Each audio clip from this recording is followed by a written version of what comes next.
Bonsoir, mes élèves de première année baccalauréat sciences option français. Dans cette séance vidéo, j'ai essayé de vous présenter quelques exercices concernant le premier chapitre, la réalisation de la carte paléographique d'une région donnée, pour vous préparer au contrôle continu après les vacances.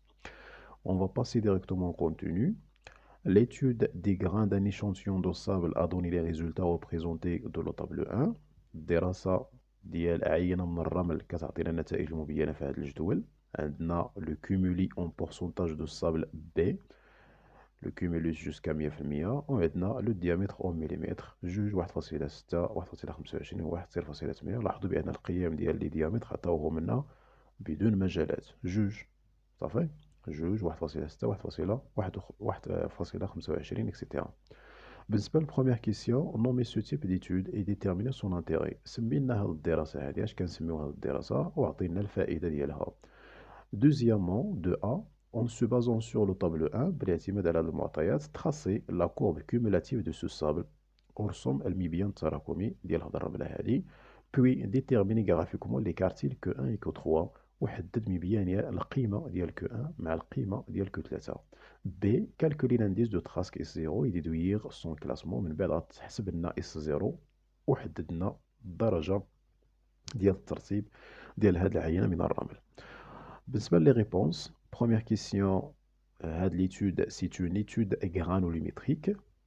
Elle nous permet de déterminer l'homogénéité et le degré de classement des sédiments détritiques, le sable comme exemple, et de déduire leur milieu de sédimentation. بالنسبة لهذا النوع ديال الدراسة l'étude granulométrique الفائدة منها هو أننا كنحددو الدرجة ديال التجانس l'homogénéité واش العينة المدروسة متجانسة ولا ماشي متجانسة يعني واش homogène ولا hétérogène بالاعتماد على الرسم ديال المنحنيات ديال التردد يعني لي كورب فريكونس. ونقدروا نحددوا بها كذلك لو ديغري دو كلاسمون دي سيديمون ديتريتيك ونقدروا نحددوا درجة الترتيب واش اسكيلي بي تري بيان كلاسي ولا بيان كلاسي على حسب طبيعة الحال ليشيل دو فوشتبوي بالاعتماد على الرسم ديال المبيان التراكمي اي دو ديدوير لو ميلو دو سيديمونطاسيون. ومن بعد نقدروا نستنتجوا الوسط ديال الترسب بالاعتماد دائما على المبيانات التراكمية بشكل عام. بالنسبة لا ريبونس على دوزيام كيسيون لو تراساج دو لا كورب كيمولاتيف لا ديتيرميناسيون دي كارتيل غرافيكمون كو 1 كو 3. هنا رسمتو بطبيعة الحال بيدي ديجا شفتو. دونك نحاولوا نفكروا في الطريقة ديال الرسم ديال هاد النوع من المبيانات. عندنا هنا بالنسبة للمحور الأراتيب لاكس دي زابسيس كنحطو فيه توجور لو ديامتر اون مليمتر. لاحظوا القيم كيفاش حطيتهم ما نحتاجوش السلم هذا سلم لوغاريتمي وبالتالي كنحطو القيم بشكل تناقصي من جوج 1.6 جوسكا 0.4. بالنسبة لاكس دي زوردوني كنحطو فيه القيم وكنطلعو كل سنتيم بعشرة في المية بحكم أن أعلى قيمة هي 100%. يعني كنحطو فيه لو كيمولوس. بالنسبة للطريقة ديال الرسم ديجا غنفكرو بها بأن القيمة ديال جوج القيمة اللي فيها مثلا في هاد لي مايل اللي فيهم الديامتر تيكال دو شدو لنا لي شونتيون ان بورسونتاج دو 1 بورسون. وبالتالي غادي نحاول نطلع واحد العمود اللي الارتفاع ديالو واحد للور يعني نرسمو اللور جوج لما قبلها صافي ما غنرسموش لقدام لحقاش شحال من واحد كيطيح في هذا الغلط هذا انه كيرسم العمود لقدام وكيوقع عليه الديكالاج صافي كيوقع له ديكالاج ديال القيم وبالتالي المبيان ديالو او القيم ديال كو 1 مع كو 3 كيخرجوا 100% غالطين. وبالتالي فاش كتبغي تطلع العمود ديال جوج مثلا في حالة ما عطاوناش لي زانترفال دونك هنا جوج غتحاول ترسم الجهة ديال المعلم ديال اصل المعلم الجهة ديال أصل المعلم. دونك عمود الارتفاع ديالو واحد من بعد في 1.6 لقينا القيمة يتيكال 10. دونك هنا في هذه الحالة غادي نرسم العمود اللي غيبدا في النهاية ديال العمود السابق وغيكون الارتفاع ديالو هو 10%. بالنسبة ل 1.25 شاد لنا تقريبا 30. وبالتالي غادي نحاول ندير واحد العمود اللي كيبدا في النهاية ديال العمود السابق والارتفاع ديالو كيساوي 30 وهكذا دوالي تنسالي لي كارو ديالي يعني ليستوغرام ديالي.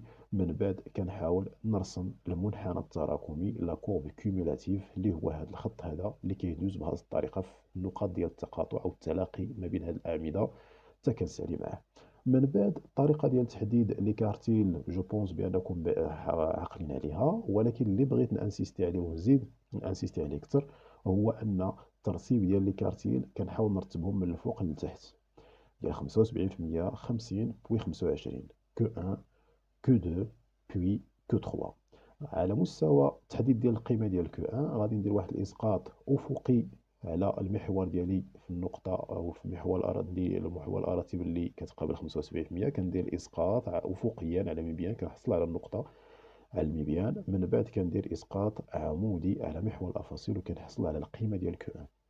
بالنسبه لكو 3 كذلك في 25 كندير اسقاط افقي كنحصل على النقطه على المبيان ديالي، ومن بعد اسقاط عمودي على محور الاراتب الافاصيل وكنحصل على القيمه ديال كو 3. مبيانيا من بعد ما حاولت ان ندير مثلا اسقاطات لقيت بان كو 1 ايكال 0,67 وبالنسبه لكو 2 ايكال 1,32 entre 31 و 32. انا خديتها 32 بالنسبه لهذا المبيان هذا.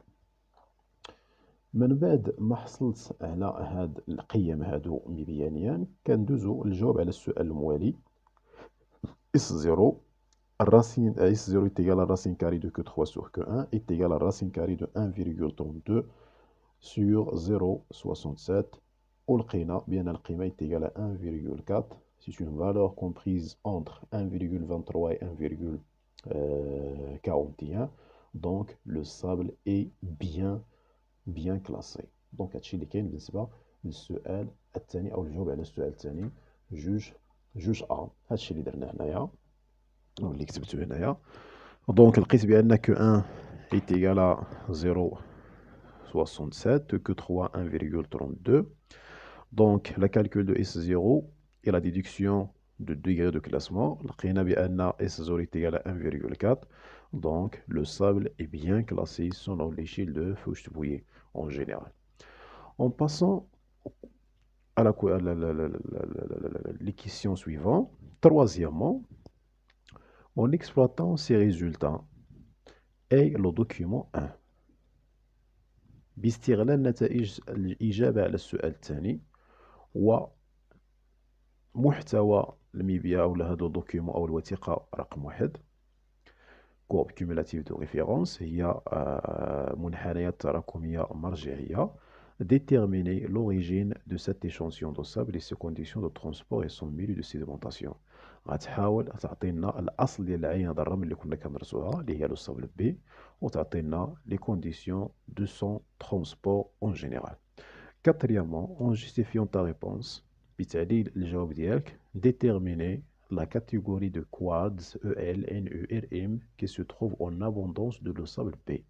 بالنسبة لهذا السؤال هذا كيقول لك حاول تعطينا النوع ديال حبات المرو اللي سائده للاكتراء في هذه العينه الرمل اللي كندرسوها، اللي هذا الرمل بي، واش او ال هي الاكتراء ولا ان او ولا ار ولا ار ام افيك لا جوستيفيكاسيون، يعني مع التعليل.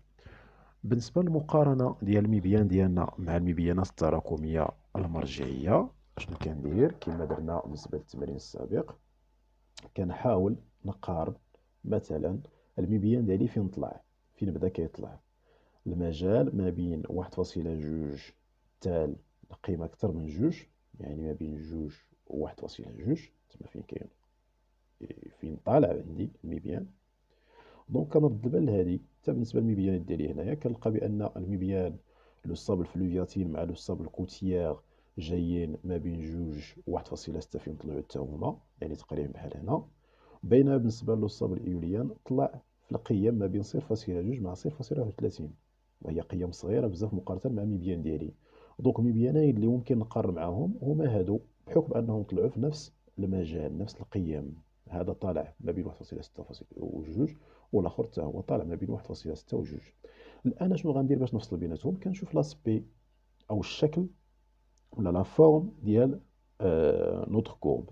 كنلاحظوا بان الشكل ديال نوتر كورب اللي هو سو فورم ديال حرف اس بطبيعه الحال، كنحاول كذلك نشوف بانه كيشبه لو صابل كوتيير كتر. لو صابل كوتيير كيشبه لو صابل كوتيير كتر من لو صابل فلوفياتيل. هذه اللي اعتمدنا على المقارنه بالعين المجرده بحال هكا. المقارنه الثانيه اللي يمكن انني نديرها بحكم ان عطاونا الاسقاطات ديال كو 3 مع كو 1 ديال هاد لي صابل بثلاثه، دونك نقدر نحدد القيم ديالهم كاملين. مثلا كو 3 ديال لو صابل كوتيير مع كو ان ديالها، ونحسب اس زيرو ديالها، نحسب ديال كذلك لو صابل فلوياتيل، ونحسب ديال لو صابل ايوليان، وغنلقى بان لو صابل كوتيير جا تقريبا في نفس المجال ديال لو صابل اللي كندرسوه اللي هو لو صابل بي، وغنلقاو تقريبا بان لا ديست فريكونس ديالو يتيكال 1 كدا و20، جو بونس بلي شي 22 ولا 21، وبالتالي حتى هو سي ان صابل بيان كلاسي. مزيان. دونك هادشي فيما يخص المقارنه ردوا البال دائما للقيم، عاد نشوف الشكل ديال الميبيان لمن كيشبه بالدرجه الاولى، ولا نقارن لي زيس زيرو اي لو دوغري دو كلاسمون دو شاك صابل. مزيان. دونك هادشي اللي درنا بالنسبه لا ريبونس ديالنا هنايا.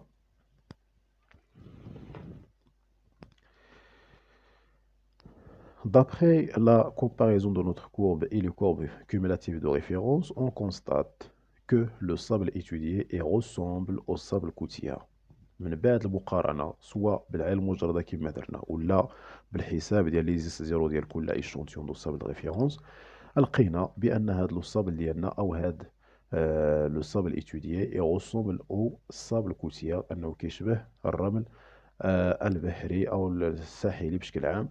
دونك سو سابل est transporté par l'eau à longue distance dans un milieu côtier، وبالتالي نستنتج بأن هذا الرمل فهو نقل بواسطة الماء لمسافة طويلة في وسط بحري.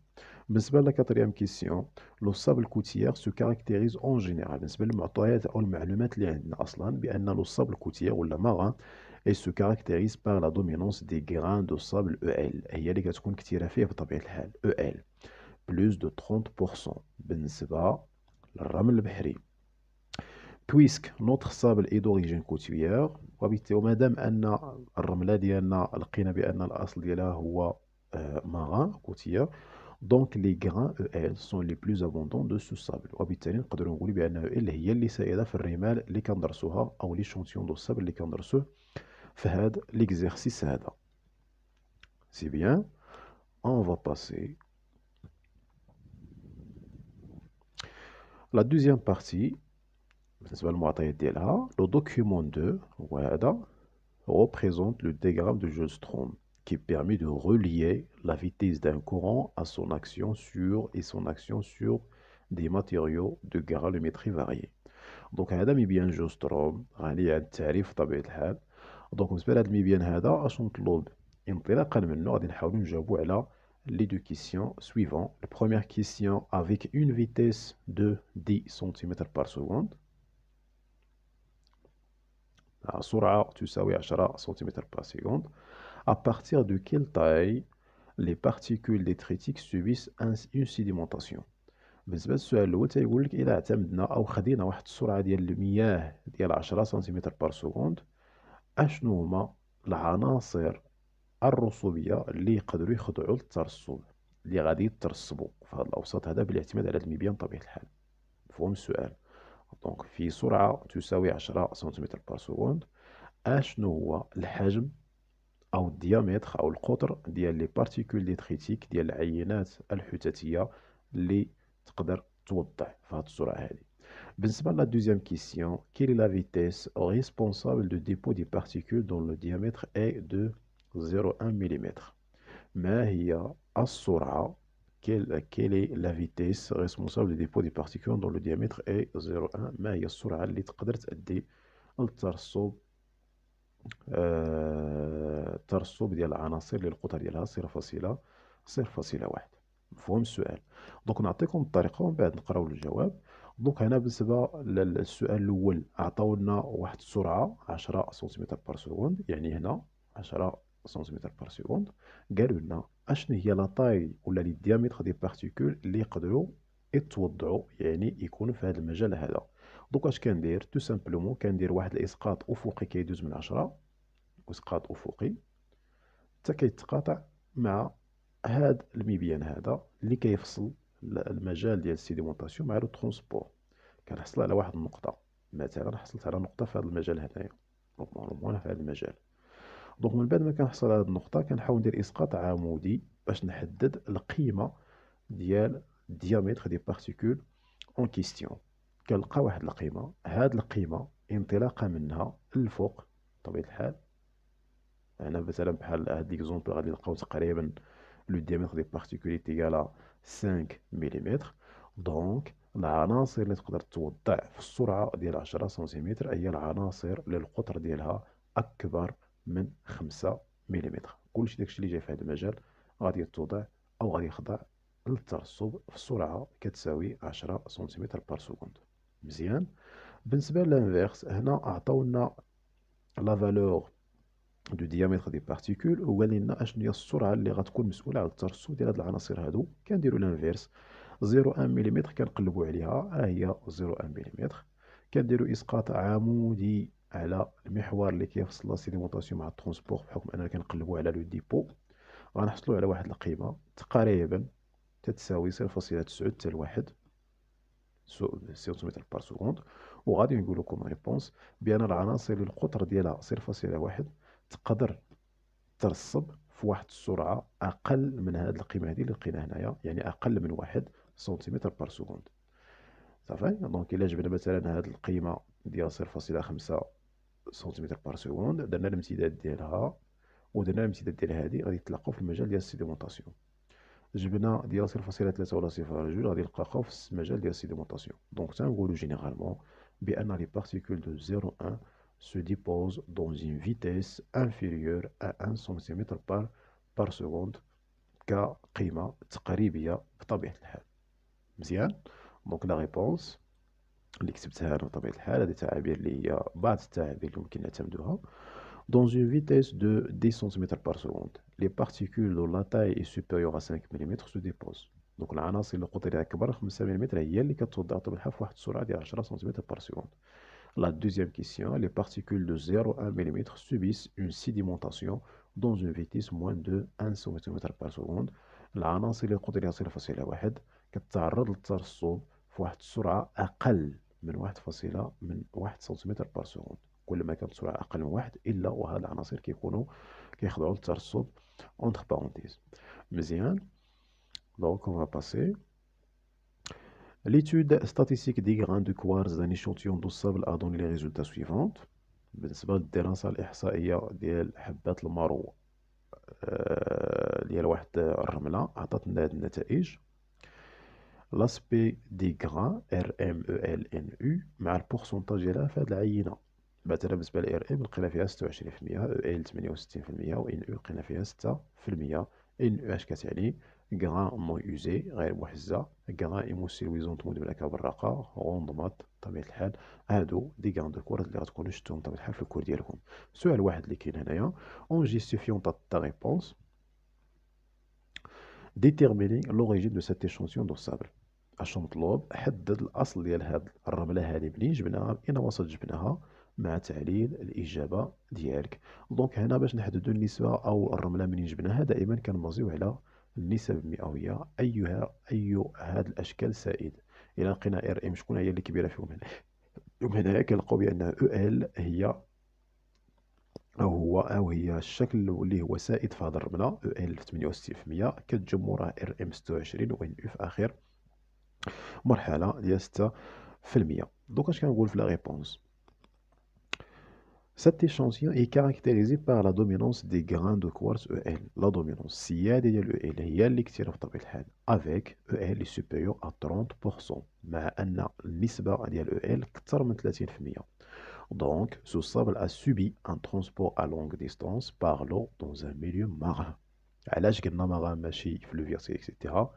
كاين قاعده نقدروا نرجعوا ليها تنقول بانه على حسب الى لقينا في واحد ليشونتيون دو صابل بان او ال هي اللي سائده او ان يو هي اللي سائده كنرجعوا في المرحله الثانيه للقيمه ديال او ال. الا كانت القيمه ديال او ال اقل قطعا من او تساوي 20 اقل او تساوي 20% تنقولوا بان هاد العينه فهي تنقل في وسط مائي، وسط نهري بالدرجه الاولى. وسط نهري الا كانت او ال ولا ان يو هي اللي كثيره، الا كانوا هاد جوج هما اللي كثار، واحد فيهم هو اللي كثير بزاف مثلا بحال هاد اكزومبل عندنا او ال هي اللي كثيره، كنرجعوا للقيمه ديالها وكنشوفوا الى مازال كتنتمي واش اقل من 20 ولا ما بين 20 و 30 ولا فوق من 30. الا كانت اقل من 20 تنقولوا بان الوسط اللي جبناها أو أن هذه العينة نقلت في الماء ولكن في وسط نهري. إلا كانت كثر من 30% أو تساوي 30% تنقول بأنها خضعت لنقل طويل بوسط الماء في وسط بحري، ولكن إلا كانت ما بين 20 و 30 كتبقى مبهمة، تنقول بأنها بوتيتر ميليو فلوفياتور ولا ميليو ماران. في هذه الحالة عندنا القيمة ديالها أكثر من 30%، وبالتالي فهي نقلت في وسط بحري، وبالتالي كنكونوا جاوبنا على السؤال ديالنا بأن هذه العينة ديال الرملة جبناها من وسط مائي. فين بالضبط؟ في الوسط البحري، استنادا للقيم ديال المائي. في حالة ما إلا لقينا ار ام هي اللي سائدة هي اللي كثيرة، مثلا إلا قبلنا هاد لي فالور، مثلا ار ام عندها 68 و ال عندها 26، في هذه الحاله الا كانت ار ام ما كنفكرش كنقول بان الوسط اللي جبنا فيه هذه العينه فهو وسط صحراوي ام ميليو ديزيرتيك، لان العينه ديال ار ام ديما كتكون مرتبطه بالنقل الريحي بشكل عام. مزيان. دونك كنتمنى تكونوا استفدتوا في هذا الفيديو هذا. على بروشين ان شاء الله.